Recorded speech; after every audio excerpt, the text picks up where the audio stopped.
muri covid muri corona nicyo kintu cyonyine n'ibindi yego Imana izagenda guhishurira nicyo kintu gikomeye cyadufasha ubu ngubu kwinjira mu cyo bita kwikuza mu buryo bw'umwuka kuko umwana ugejeje imyaka 2 3 4 5 10 akinywa bibero akyonka abantu bose bamubonye barumirwa baratangara ahubwo rimwe na rimwe bakagaya nyina nase ni gute umwana w'imyaka 10 yaba kinywa bibero bisobanuye ngo hari igihe umwana agera akava kuri bibero hari igihe atangirana n'imboga bikagera ahantu akazatangira kurya n'ibikomeye ni nayo mpamvu biri mu ijambo ry'Imana avuga ngo kera mukira abana mwaryaga imboga mwaryaga ibyoroshye ngo ariko igihe kizagera mukanja amagufa rero abakanja amagufa mbere ya corona bakomeje no kuyakanja muri corona abari baramenyereye gukanja amagufa mu rusengero muri corona basubiye inyuma barakamye kubera iki bahuraga n'Imana ku cyumweru bahuraga n'Imana mu materaniro none amateraniro avuyeho umushumba wizeraga wiringiraga wategerezaga yuko agira icyo akubwira kugira ngo ugire icyo ukora ubu nawe yicayiranye mu rugo n'umudamu n'abana nawe wategereje yuko bafungura none hagati aho ngaho waramenyereye kurerwa n'umushumba nk'uruhinja umushumba nawe akaba ari mu rugo ubu uhagaze ute ubu umeze ute bene abo ngabo rero muri covid bamwe na bamwe simvuze bose bamwe na bamwe barakamye nayo mpamvu ubona n'iminota 5 yo kuryama isigaye inanira abantu isaha imwe yo gusomba ijambo ry'Imana ntayo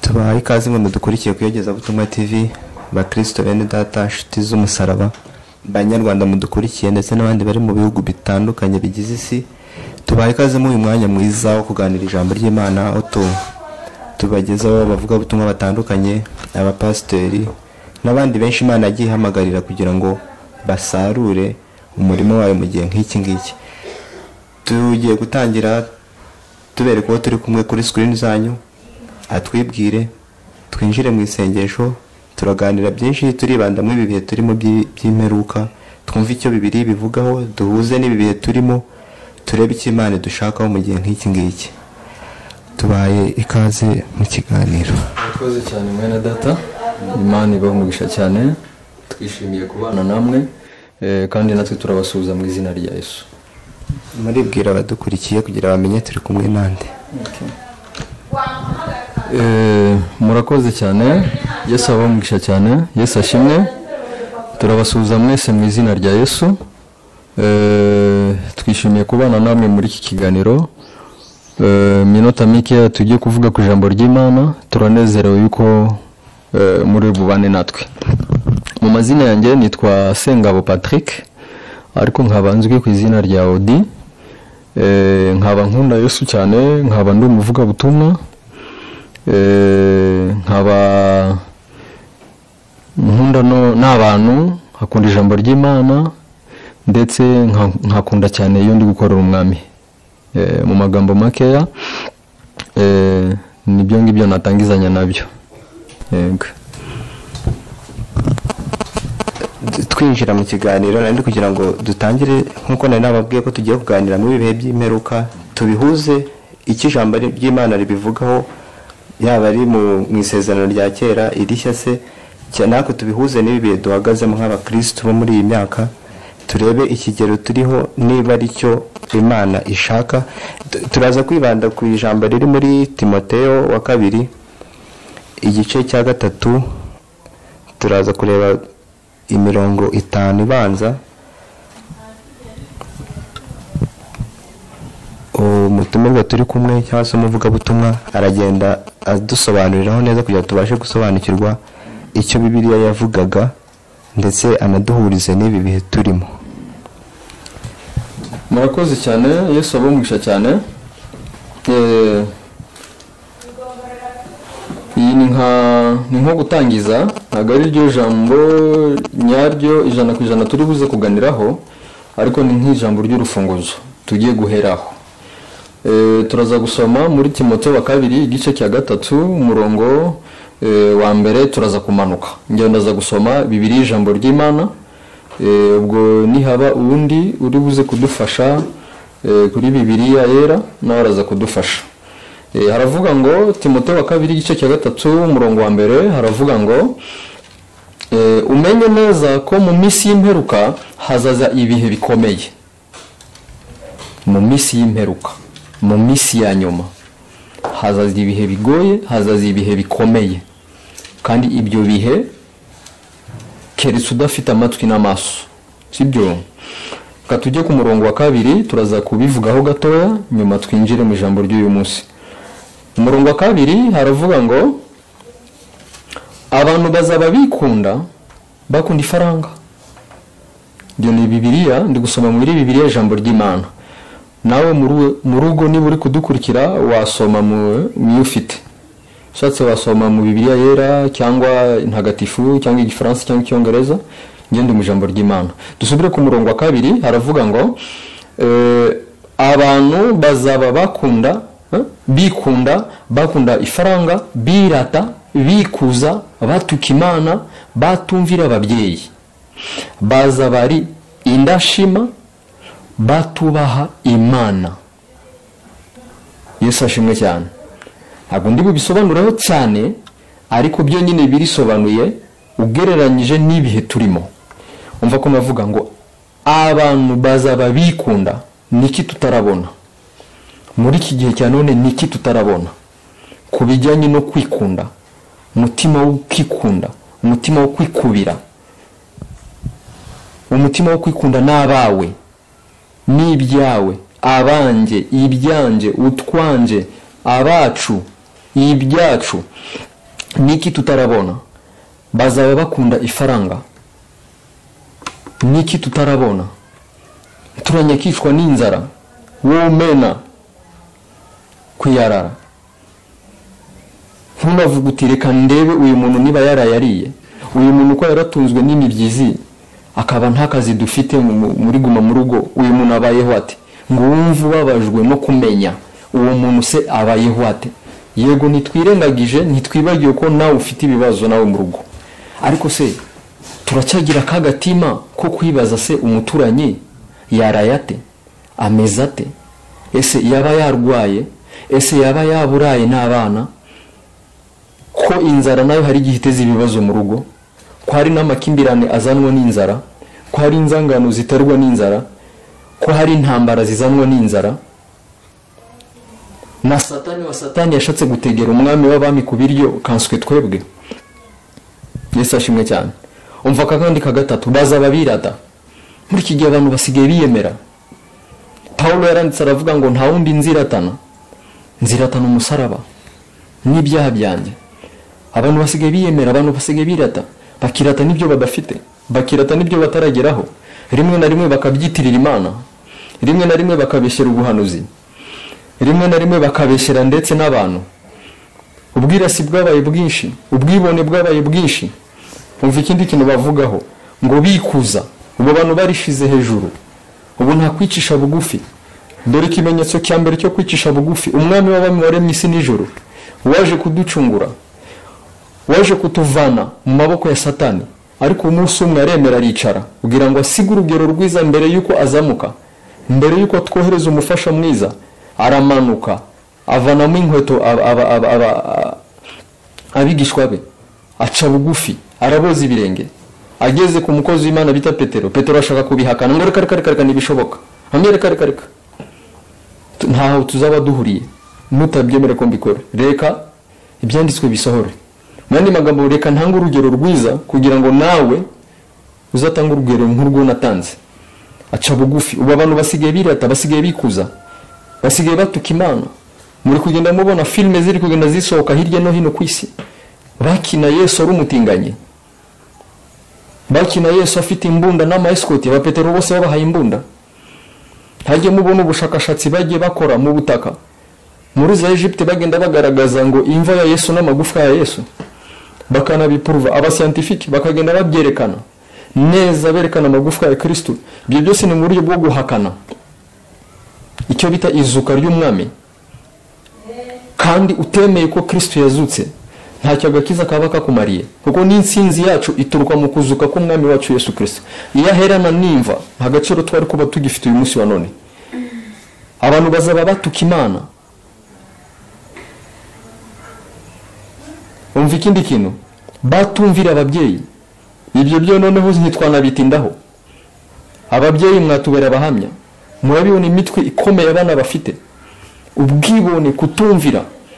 Umwana atangiye kugira ikiburi, umutwe ufunze akiri mutoya. Umwana atangiye kumenya kwiba no kubesha. Wamubaza umwana akisobanura, umwana mutoya yafata ikintu, yakora ikosa, yakumva umuntu aje akabihisha. Niki tutarabona? Umwana uramubye uti mwana ntukagende gutya, ntukambare gutya, ntugatahaye amasaha. Umwana akakubwira ngo urashaje. Ibyo ni bya kera, igihe cyanyu. Ubu ngubu ntabwo muzi bigezweho. Niki tutarabona? Abana basigaye bagomera ababyeyi, bazaba ari indashima. Niki tutarabona? Indashima zabaye nyinshi. Turarya ntidushima, turambara ntidushima, turaryama ntidushima, turabyuka ntidushima. Rimwe na rimwe Imana ikakugira neza, ukajya mu mujyi wagaruka ugatana ibirayi by'abana, umugati w'abana. Nitudashima kuri dukeya, Imana nagiza tuzamura. Reka duhere hasi, dushimira Imana ku byo dufite, dushimira Imana ku mwuka dufite, dushimira Imana kuba tubyuka turi amahoro, dushimira Imana byonyine kuba ufite amaguru, ufite amaboko. Bangahe bahitanywe na corona, bangahe bahitanywe n'impanuka. No muri iki gihe cyaguma mu rugo, bangahe bari guhitanwa n'impanuka z'amamoto, amamodoka. Turi kugenda twumva nimugoroba amaksida ari kugenda aba, impanuka ziri kugenda ziba kubera abantu kwirukankana n'isaha ya samoya kugira ngo itabasanga hanze. Benshi bari kubigwamo. Niki tutarabona? Bazaba indashima. Reka dushimira Imana kuba tukiriho. Byo nyine no kubona muri corona tugihumeka, tukiri bazima, tukibona nicyo turya, tukibona nicyo twambara, tukibona nicyo tunywa, nabyo twishimireho Imana. Batubaha Imana. Ubu bigeze kure cyane, bigeze kure cyane. Nta kubaha Imana. Abasambanira amatorero, abasambanira mu byumba, ababeshera Imana, abakoresha inzoka mu gusengera abantu. Kuva ryari Imana yabohoye abantu iciye mu nzoka? Ko byabaye rimwe mu butayu, nabwo ayibihindura umuringa, igiti cy'umuringa, inzoka y'umuringa. Abayirebagaho bose barakiraga. Kuva ryari Imana itegeka abashumba gufata inzoka nzima? Mwabonye uriya mugabo bushize yafashe inzoka abwira abantu ngo akanagakiza, akajya ayikinisha, abwira abantu ati mujye kubona ibitangaza Imana igiye gukora iciye muri iyi nzoka.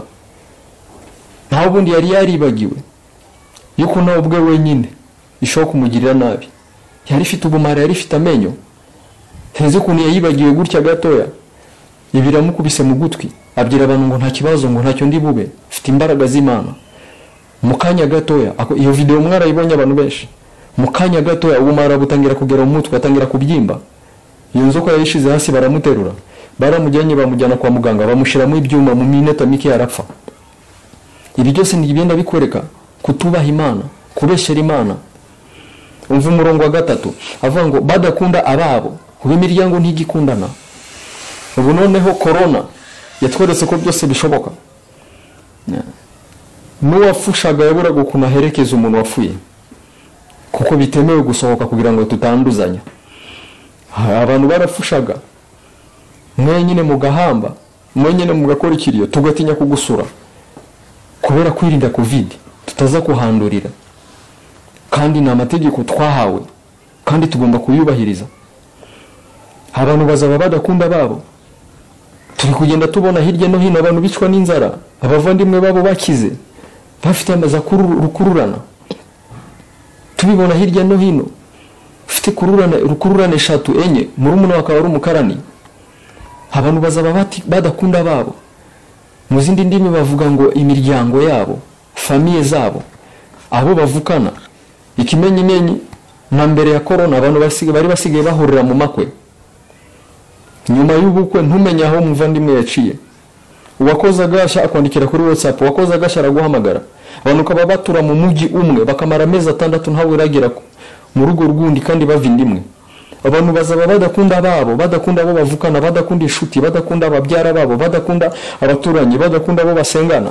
Nibyo bihe by'imisi ya nyuma, nicyo gihe tugezemo, urukundo rutangiye gushira mu bantu. Umva kandi kano batagira impuhwe, abantu ntibakigira imbabazi. Kareka kubona abantu bishira hamwe ngo dushake ibiryo tugaburira abarwayi kwa muganga, birahari, simvuga ko bidakorwa, ariko biri kugenda bigabanuka, urukundo ruri kugenda rushira mu bantu, impuhwe ziri kugenda zishira mu bantu.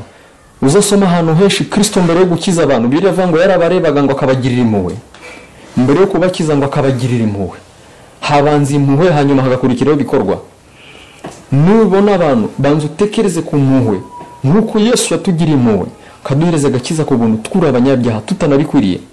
Rwa rwandiko rwaturega karushwanyagura, ni nako mbere yo kugira neza banza ugira umutima w'impuhwe, banza ugira imbabazi. Nutagira umuntu imbabazi ntabwo uzahitira kumufasha, uzamufasha nyuma ageze ahantu habi, ahantu bizaba bitagifite icyo bimumariye. Ni nta magambo meza tuvuga ku bantu ayo bamaze gupfa, nta kintu ayo magambo baba bamariye.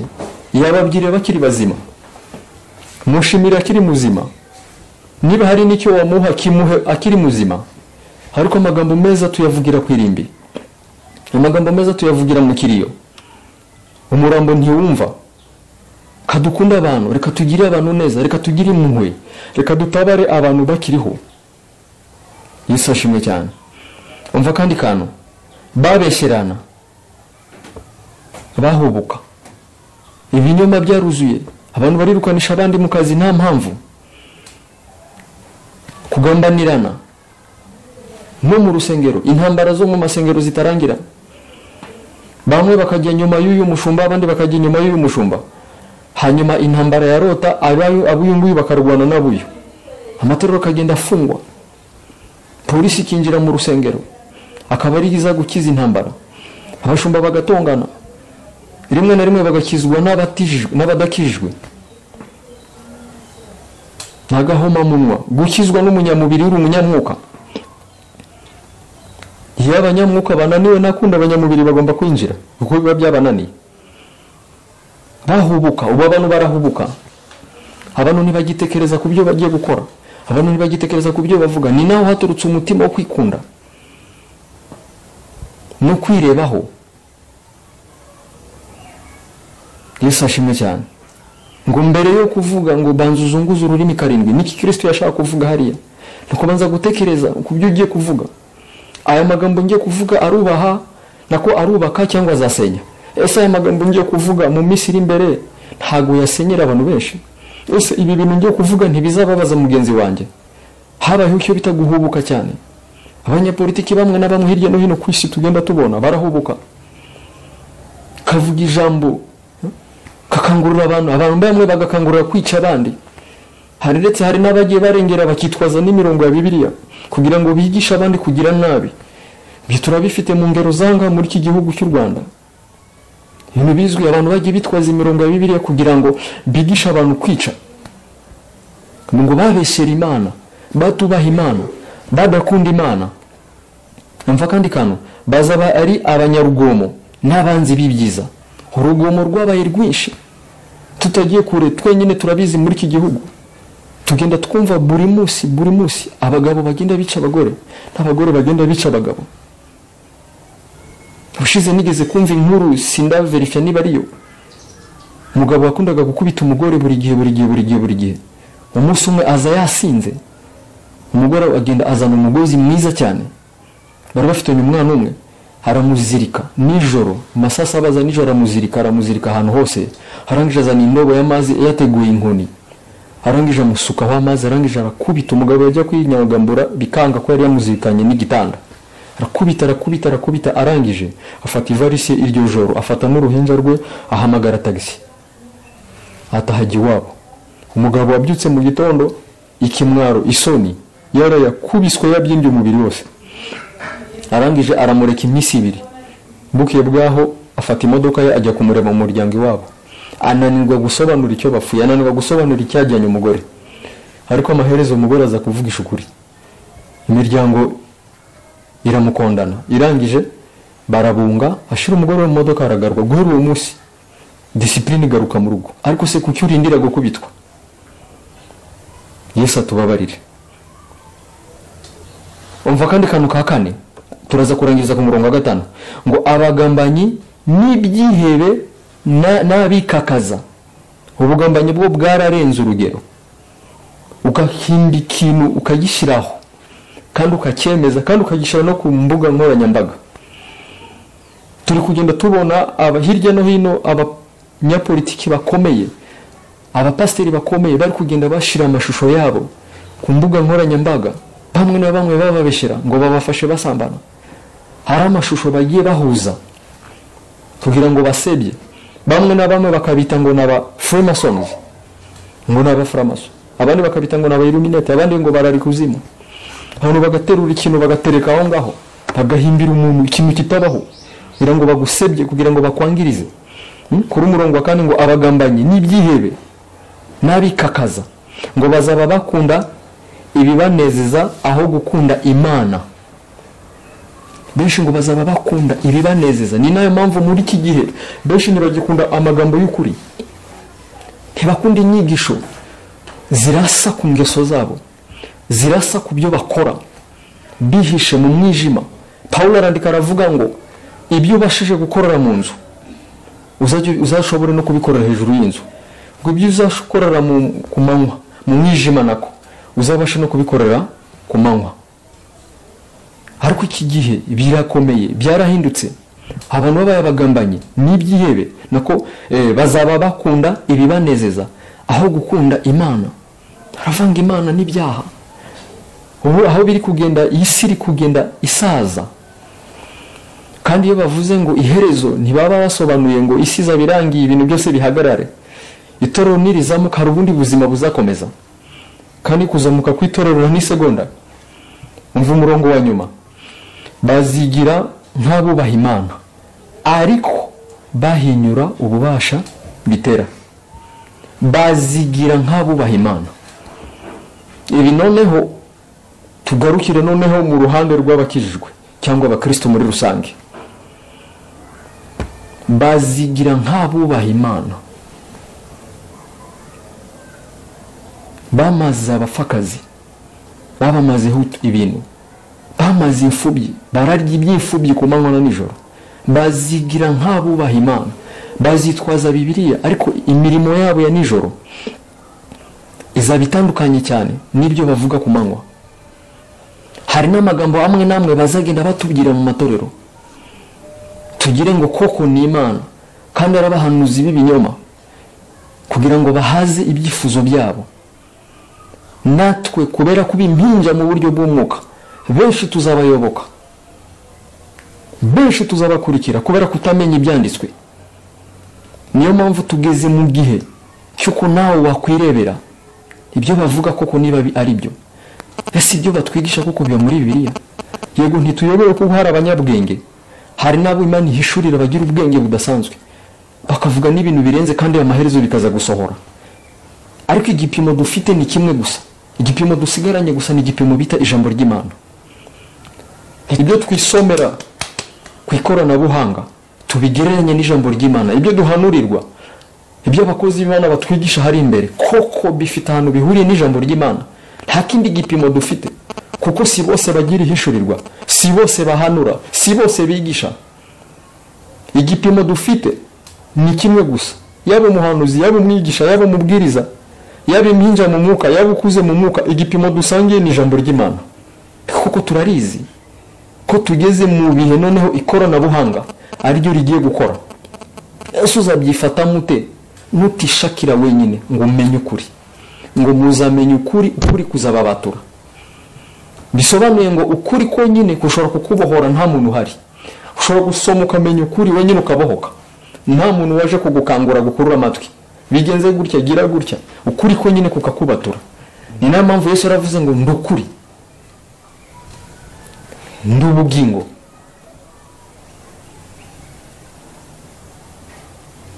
Ndi inzira.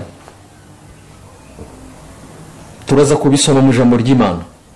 Ako niko kantu gatoya nari ngiye kuvuga mbere ko dutangira neza ikiganiro cyacu. Murakoze cyane, Yesu abamugisha cyane. Amen. Kuri uyu murongo wa 5 ngo bazigira nk'abubaha Imana. Ubona atari izo ngaruka turi guhura nazo muri iyi minsi, niba abo turi kwita abakristo dufite badakijijwe kandi aribo bakabaye ari imbuto nziza zakabaye zifasha abandi bari ku ruhande kugira ngo begere Imana. Ese mbere ya covid abantu bakijya gusenga, n'ubu nyuma tutari kujya gusenga, abantu bamwe bari gusengera mu ngo babishoboye, ese abakristo cyangwa bajyaga gusenga mubona bafite ijambo rishyitse rishobora kubatunga muri iki gihe bakuye mu nsengero bari barimo? Murakoze cyane kubw'icyo kibazo. Ntago gifite igisubizo 100% kuko isi iracyakomeje kubaho. Ibibi n'ibyiza biracyakomeje. Nta wavuga ngo ibibi bigarukiye hanga, hari n'ibindi bibi biri inyuma y'ibi. Hari n'ibindi byiza biri inyuma y'ibi. Dukurikije imbere ya covid n'inyuma ya covid, nta wavuga neza ngo bimeze gutyo kuko nta wamenya ibibera mu ngo zose z'isi. Hari imiryango yari yaritoje gushaka Imana na mbere ya covid, yari yaritoje gusengera mu miryango, ni naryo jambo turi buze kuganiraho uyu munsi. Yari yaritoje gusoma ijambo ry'Imana, yari yaratoje abana gukunda no gusoma. Iyo miryango rero muri guma mu rugo yarahiriwe cyane, kuko ni nk'aho babahaye umwanya uhagije noneho wo gusabana n'imiryango.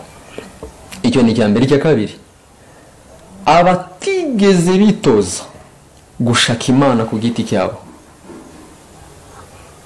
Yesu yarafite 12, ariko hari igihe byabaga ngombwa yuko atoranyamo 3, Petero, Yakobo na Yohana, akabajyana. Ariko nabwo yabageza ahantu nabo akabasiga, nawe akagenda wenyine. Urumva ni inzego eshatu. Hari igihe yabanaga n'abantu, hari igihe yabanaga n'umuryango muto, ariko n'uwo muryango muto hari igihe yawusigaga akibana. Rero muri covid, muri corona, nicyo kintu cyonyine n'ibindi yego Imana izagenda guhishurira, nicyo kintu gikomeye cyadufasha ubu ngubu kwinjira mu cyo bita kwikuza mu buryo bw'umwuka. Kuko umwana ugejeje imyaka 2, 3, 4, 5, 10 akinywa bibero, akyonka, abantu bose bamubonye barumirwa, baratangara, ahubwo rimwe na rimwe bakagaya nyina. Nase ni gute umwana w'imyaka 10 yaba akinywa bibero? Bisobanuye ngo hari igihe umwana agera akava kuri bibero, hari igihe atangirana n'imboga bikagera ahantu akazatangira kurya n'ibikomeye. Ni nayo mpamvu biri mu ijambo ry'Imana avuga ngo kera mukira abana mwaryaga imboga, mwaryaga ibyoroshye, ngo ariko igihe kizagera mukanje amagufa. Rero abakanje amagufa mbere ya corona bakomeje no kuyakanja muri corona. Abari baramenyereye gukanja amagufa mu rusengero, muri corona basubiye inyuma, barakamye. Kubera iki? Bahuraga n'Imana ku cyumweru, bahuraga n'Imana mu materaniro. None amateraniro avuyeho, umushumba wizeraga, wiringiraga, wategerezaga yuko agira icyo akubwira kugira ngo ugire icyo ukora, ubu nawe yicayiranye mu rugo n'umudamu n'abana, nawe wategereje yuko bafungura. None hagati aho ngaho waramenyereye kurerwa n'umushumba nk'uruhinja, umushumba nawe akaba ari mu rugo, ubu uhagaze ute? Ubu umeze ute? Bene abo ngabo rero muri covid, bamwe na bamwe, simvuze bose, bamwe na bamwe barakamye. Nayo mpamvu ubona n'iminota 5 yo kuryama isigaye inanira abantu, isaha imwe yo gusoma ijambo ry'Imana ntayo. Ariko nitujya kuri internet tumaraho amasaha 5, nitujya kuri YouTube tumaraho amasaha 2, 3, nitujya kuri Facebook n'umunsi wose. Ariko nitugera ku ijambo ry'Imana iminota 5 ukaba urasinziriye, ukumva umutima ukubwira ngo urananiwe, uzaba usoma, uzaba uko ugenda ubisubika niko mu buryo bw'umwuka ugenda ushira, ugenda ukama. Imodoka iyo yujuje karibira, iyo iri hano hamwe reservoir ihora yuzuye, ariko icamwe igahaguruka ikatangira kugenda, essence itangira kugenda igabanuka, ukiri kugenda niko essence igenda ishira. Aho essence irangirira iyo hatamanuka iguma hano hamwe, bisaba umushoferi ko ajya gushaka karibira. Rero kugira ngo karibira itamukamana ahora ari burushinge, yabona karibira imanutse agahita nyarukira kuri station agashiramo essence kugira ngo ataza guhagara mu nzira. Natwe mu buryo bw'umwuka niko tumeze. Essence yacu ni discipline wihaye yo gushaka Imana ku giti cyawe. Essence yacu ni gusoma ijambo. Essence yacu ni kwiyiriza. Essence yacu ni gutindana n'Imana. Essence yacu ni kubaha Imana. Essence yacu ni kwitoza iby'Imana. Essence yacu ni gushaka Imana mu mwijima, ni gushaka Imana mu mucyo, ni gushaka Imana mu nzara, ni gushaka Imana mu bihe bibi, ni gushaka Imana mu bihe bikomeye, ni gushaka Imana mu bushomeri, ni gushaka Imana mu bukene, ni gushaka Imana mu bukire, ni kubaha Imana mu nzego zose. Iyo niyo essence yacu. Iyo biretse essence iragushirana, imodoka irahagarara. Guhagarara ni kugaruka kwa kamere yawe iragaruka.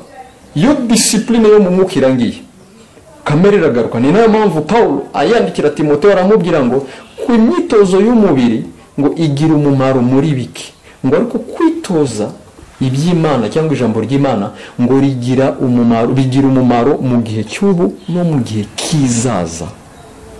Ayo niyo magambo make yanavuga kuri uwo murongo nkurikije ibyo mwene datambajije. Abapasiteri n'abashumba cyangwa se abayobozi Imana yashyizeho ngo bayobora intama zayo, kandi tuzi ko intama, umushumba se ubyara izindi ntama, ahubwo intama nizo zibyara izindi.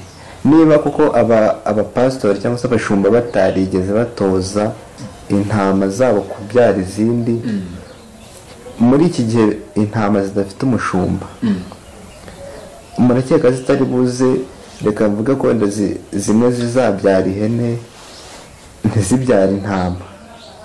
Muri make hazagenda havuka izindi mbuto zitari imbuto nziza, kuko habonetse intama noneho zidafite umushumba, zirerwa. Muri iki gihe izo ntama zidafite umushumba, nk'abayobozi b'itorero, abandi badukuriye se, abagiye batubyara muri batisimu tutari kumwe, izo ntama zikora iki? Ziyobore gute? Ziragire gute muri iki gihe zidafite abashumba? Okay, icyo kibazo nacyo nagucyoroshye cyane, ariko reka tugerageze, sibyo? Nawe hari ibindi Imana iri bugende iguhishurira, singuha igisubizo 100% kuko ntawe umenya byose, sibyo? Ariko reka ngerageze. Ubundi abashumba ni nkaho akazi kabo ari ukwakira no kurera. Umurimo w'ubushumba si ukujya gushaka intama hanze, ako ni nk'akazi k'abavuga butumwa. N'umushumba yabikora, ariko cyane cyane we icyo yahamagariwe ni ukurera, intama yahawe, nawe yajya kuzishaka ariko si umurimo we. Ariko abavuga butumwa nitwe tugomba kujya gushaka intama, ariko natwe urebye neza akazi kacu si ukurera. Akazi kacu ni ukuzishaka, ni ukuzatuza, ni ukuzemeza, asigaye tukazizana tukazishyira abashumba. Abashumba akaba ari bo baziha bibero, baziha imboga, bazikarabya, bazambika, bazigisha, bazikuza. Twebwe akazi kacu si ukwicara ahantu hamwe bavuga butumwa, kandi buri wese buriya ni umuvuga butumwa. Ni nayo mpamvu usomye Matayo 28:19 kumanuka aravuga ngo nuko nimugenda amahanga yose, muhindura abantu bose kuba bigishwa banjye, mubigishe kwitondera ibyo nabategetse. Abazemera uwo murongo urawuzi. Ni nkaho twese twahamagariwe kuvuga ubutumwa. Ntawe ushinzwe kwagura ubwami bw'Imana n'ushinzwe kwicara. Upfa kuba warakiriye gusa Kristo umwami n'umukiza, uraza kubisoma kuri abakorinto bakabiri igice cya 5:18 kumanuka aravuga ngo turabambasaderi ba Kristo kwisi. Upfa kuba warakiriye Kristo umwami n'umukiza, warabatijwe mu mazi menshi, warakiye imbaraga z'umwuka w'Imana, wera imbuto z'umwuka wera, uri ambasaderi, uhagarariye Yesu ku isi. Nta muntu ku giti ke Yesu yasize avuze ngo dore umuhagarariye n'uyu, ntawe. Upfa kuba warinjiye muri Kristo, upfa kuba waravutse ubwa kabiri, nawe uhagarariye Yesu ku isi. Bisobanuye iki? Abashumba batarareze abana babatoze ibyo bazi ngo babibasigiremo. Abo bana bagiye gutoragura ibiryo aho babonye hose. Rero nawe bishire mu gaciro umwana wawe agiye atoragura ibyo yabonye byose, aho wabonye hose akarya ibyo yabonye byose agashira mu nda. Iyo atashe hazavuka iki? Azabiki? Azarwara iki? Hazarwaragurika kubera ko yagiye atoragura. Niyo mpamvu ubona ababyeyi mutajya mupfa kwemera ko abana bashira icyo ari cyo cyose mu kanwa. No mu buryo mwuka ni gutyo. Utaragize amahirwe yo kurerwa, ugira umushumba, ugira umubyeyi ukurera ugutoza, nkuko Paulo yicaye hasi atoza Timotheo, aramwigisha, azana kumubwira nyuma amaze kumushinga umurimo w'ubuveke, aramubwira ngo ntihakagire usuzugura ubusore bwawe, ubikitegerezo mu byo uvuga, ubikitegerezo mu byo ukora, kugira ngo hatagira utuka izina ry'Imana, ubintangarugero ndetse no mu buyobora. Abo abataragize ayo mahirwe, ayo na mahirwe tena Imana yongeye kuguha. Ca bugufi. Hari abatemera kubera ko bumva ko bageze yo mu kirere, akumva ijambo ry'Imana, akumva ajya akurikira abavuga butumwa ba Joyce Meyer, akurikira ba TD Jakes, akurikira ba Chris ya Kilome, akurikira abantu benshi cyane kuri za televiziyo, akumva ko yarakuze mu buryo bw'umwuka. Ariko bene nk'abare babaribye yuko bakuze, akenshi iyo bageze mu kigeragezo cyangwa iyo bahuye n'agafaranga, bya bindi tubahoze dusoma kare, niho umenyera urwego rwabo rwo mu buryo bw'umwuka. Ibyiza rero inama nabagira, turagize bene ayo mahirwe, so nakugira inama ca bugufi. Byo byose ntago ari wa mbere uzi ijambo ry'Imana, hari abandi bahanga bakuruta cyane bakurusha n'ijambo ry'Imana. Ca bugufi, emera, basange, iga, baza. Hari umugani umwe mu Kinyarwanda, Ikinyarwanda cyanjye ntago ari cyinshi cyane, bavuga ngo ukura utabaza ugasaza utamenye. Kandi uwo murongo ndaza kubasomera. Bibiliya iravuga ngo tumenye igice, tubwiriza igice, duhanura igice, kandi twigisha igice. Ngo ariko umwuzuro nuza tuzamenywa nk'uko twamenywe. Bisobanuye ngo mu gihe cyose tukiri hano ku isi nta wavuga ko abizi. Ni nayo mpamvu Bibiliya ivuga ngo yemwe abibwira yuko mubizi mwe, nimumenye ko ntacyo muzi mukurikije ibyo mwakagombye kuba mubizi. Ngo namwe abibwira yuko muhagaze, nimwirinde mutagwa.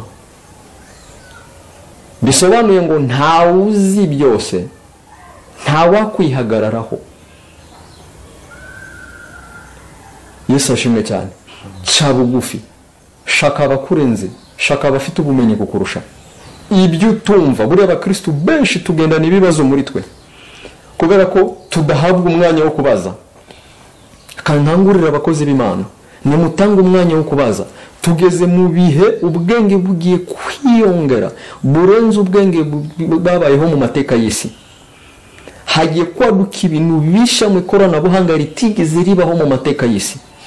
Ibintu byose bigiye kuba digital, ibintu byose bigiye kuba automatic.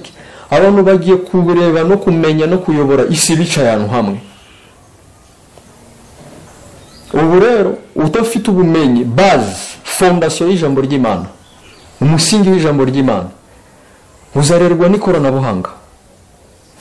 Kandi ni bimwe mu bikoresho antikristo agiye gukoresha mu myaka iri imbere.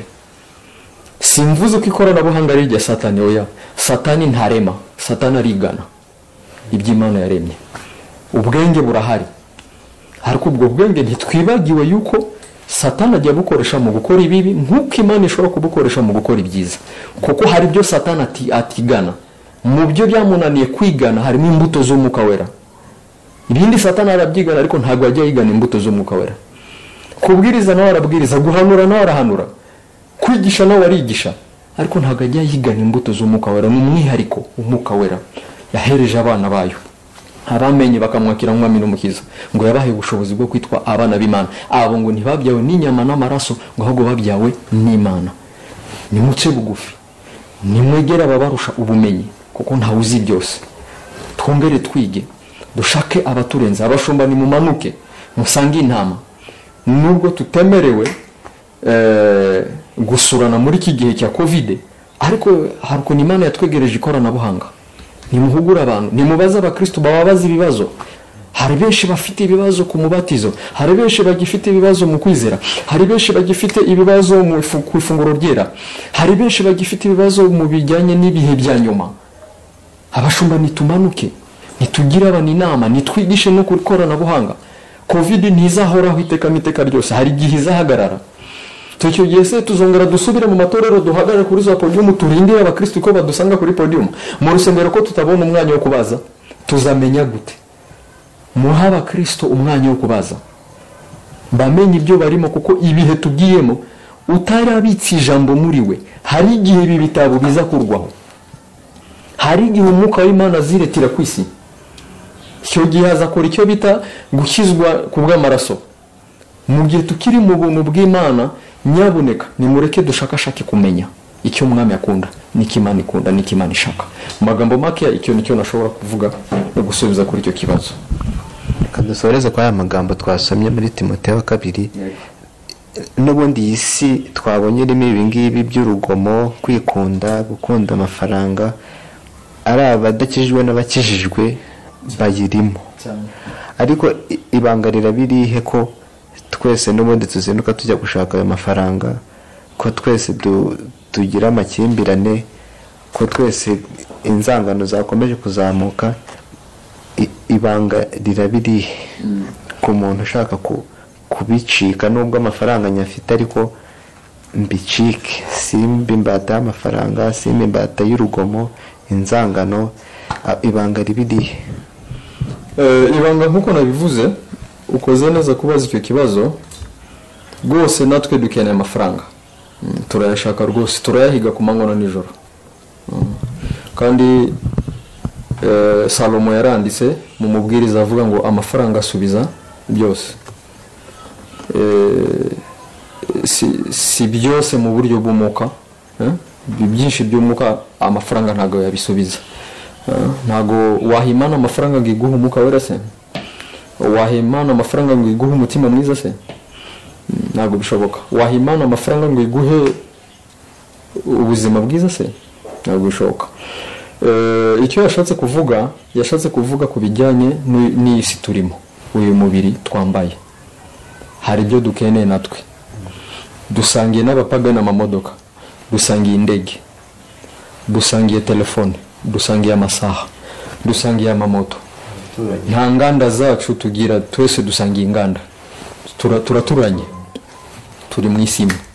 Ariko icyo nkundira umwami Yesu, agiye gusenga asezera, mwamwe mu masengesho ye ya nyuma yasengeye intumwa ze, aragira ngo data, ibi simbisabiye gusa aba, ndasabiye ndetse n'abazizezwa n'ijambo wampaye. Munsi ahandi aravuga ngo singusabye ngo uyibakuremo, ahubwo uyibarindiriremo. Yesu ashimwe cyane. Turaza kubisoma mu jambo ryacu turi buganireho uyu munsi wa none. Avuga ngo gukunda amafaranga, urukundo rw'amafaranga ngo numuzi w'ibibi. Ntibavuze ngo tuyange, ariko hari icyo bita umwami. Iyo bavuga ngo mamoni, ntago ari amafaranga. Mamoni ni kigirwamana cyari kihagarariye amafaranga. Icyo gihe bajyaga gupfukamira no gusenga bakinginga ngo kibaha amafaranga. So tuzabigenza gute rero? Tuyirimo, kandi Kristo ntabwo yigeze asaba ngo tuyivemo, ahubwo yabyise ngo aturinde. Ahubwo icyo tuzakora niki? Nitugategekwe nubwo amafaranga ari umwami. Ni nayo mpamvu Yesu yaravuze ngo ntawakorera abami babiri abanezeze kimwe. Ntibishoboka. Bisobanuye ngo n'amafaranga nayo ni umwami mu yandi magambo. n'Imana nawe ni umwami mu yandi magambo. Bisobanuye ngo Yesu yashaka kuvuga ngo nta wankorera akorere na kashe twese tunezeze kimwe.